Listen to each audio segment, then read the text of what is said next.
Hello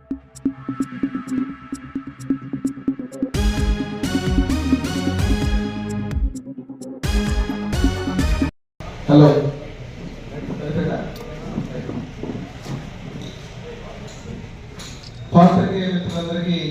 నమస్కారం. మన జరిగినటువంటి ఎన్డీఏ ఆధ్వర్యంలో సూపర్ 6 సూపర్ హిట్ ఏదైతే మెగా హిట్ అయిందో అనంతపురం జిల్లాలో, ఈ సందర్భంగా మా అధినేతల సూచన మేరకు ఇటు ప్రజలు ఆశీర్వదించి కూటమి ప్రభుత్వాన్ని అధికారంలో తెచ్చిన తర్వాత ముఖ్యమంత్రిగా నారా చంద్రబాబు నాయుడు గారిని, డిప్యూటీ సీఎంగా పవన్ కళ్యాణ్ గారిని, ఈరోజు విద్యాశాఖ మంత్రులుగా నారా లోకేష్ బాబు గారిని, నరేంద్ర మోడీ గారి నాయకత్వంలో ఈ యొక్క కూటమి ఏ హామీ అయితే ప్రతిపక్షంలో ఇచ్చినటువంటి ప్రతి హామీని కేవలం 15 నుంచి 16 నెలల లోపు 90% హామీలు అమలు చేసి ఒక గొప్ప విజయోత్సవ సభను రాజమండ్రిలో హామీలించి రాయలసీమ గడ్డ మీద పూర్తి చేసి ఒక విజయోత్సవ సభ జరిపితే చూశారని లక్షల మంది ఆ యొక్క సభని విజయం చేకూర్చారు. ఈరోజు మరొకసారి మా ఎమ్మెల్యేనూరు నియోజకవర్గంలో ఉన్నటువంటి ఎన్డీఏ కూటమి ఎలక్షన్ల ముందు కూటమి అభ్యర్థిగా జయనాగేశ్వరరెడ్డిని, ఇక్కడ ఉన్నటువంటి జనసేన, అదేవిధంగా బీజేపీ, మా తెలుగుదేశం పార్టీ కార్యకర్తలు, నాయకులు అందరూ కూడా సమిష్టిగా గెలిపించి ఎమ్మెల్యే చేసినటువంటి విషయాన్ని కూడా ఒకసారి గుర్తు చేసుకుంటూ, దీంట్లో భాగంగా మీరు చూస్తే సూపర్ 6 హామీలు, మొట్టమొదటి ఉన్నటువంటి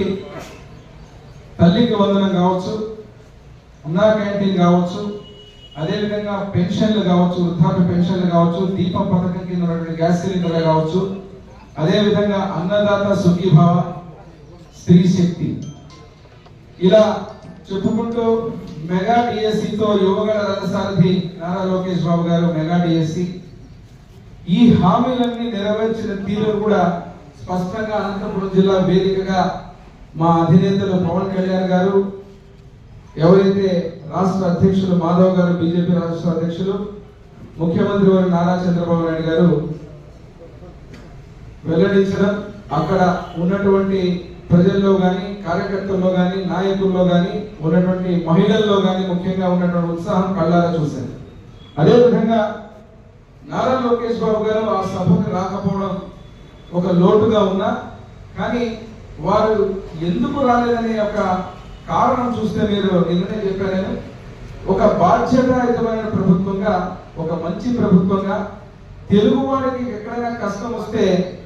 ప్రతి ఒక్కరి దగ్గరికి పోయేటువంటి ఈరోజు తెలుగుదేశం పార్టీ కావచ్చు, కూటమి పార్టీలు కావచ్చు, ఒక బాధ్యతతో నిన్న నారా లోకేష్ బాబు గారు నేపాల్లో జరిగినటువంటి ఏదైతే దుర్ఘటన ఉందో, అక్కడ ఉన్నటువంటి గొడవల కారణంగా మన తెలుగు వాళ్ళు ఇబ్బంది పడుతున్నారని ఆ యొక్క ఆర్టీజీఎస్ ద్వారా ప్రతి ఒక్కరిని సంప్రదించి మన ప్రాంతాలకు మన తెలుగు వారిని దాదాపు 200 పైచిలుకున్నటువంటి వ్యక్తుల్ని సురక్షితంగా ఈరోజు వారిని చేర్చేటువంటి కార్యక్రమంలో నిమగ్నమై వారి సభకు రాకపోయినా ఒక గొప్ప కార్యక్రమం ద్వారా ఈరోజు మన తెలుగు వారికి ఎక్కడ కష్టం వచ్చినా మళ్ళీ తెలుగుదేశం పార్టీ, కూటమి పార్టీలు అండగా ఉంటాయని చెప్పి నిరూపించడం జరిగింది. వారికి ముఖ్యంగా ఎందుకంటే కర్నూలు జిల్లా నుంచి కూడా ఆ యొక్క నేపాల్లో చిక్కుకున్నటువంటి వ్యక్తులు కొంతమంది ఉన్నారు. ప్రత్యేక ధన్యవాదాలు నారా లోకేష్ బాబు గారికి మరొకసారి మా యొక్క ఎన్డీఏ పార్టీలు ఎమ్మెల్యేనూరు నియోజకవర్గం నుంచి తెలియజేస్తున్నాం. మరి ఇక్కడికి వచ్చినప్పుడు మీరు చూస్తే రాష్ట్రంలో మీరు ఏదైతే అభివృద్ధి యజ్ఞం చేస్తున్నటువంటి ముఖ్యమంత్రి నారా చంద్రబాబు నాయుడు గారు, ఒక పక్క డిప్యూటీ సీఎం పవన్ కళ్యాణ్ గారు, కేంద్ర రాష్ట్ర ప్రభుత్వాల సంయుక్తంగా జరుగుతున్నటువంటి దీంట్లో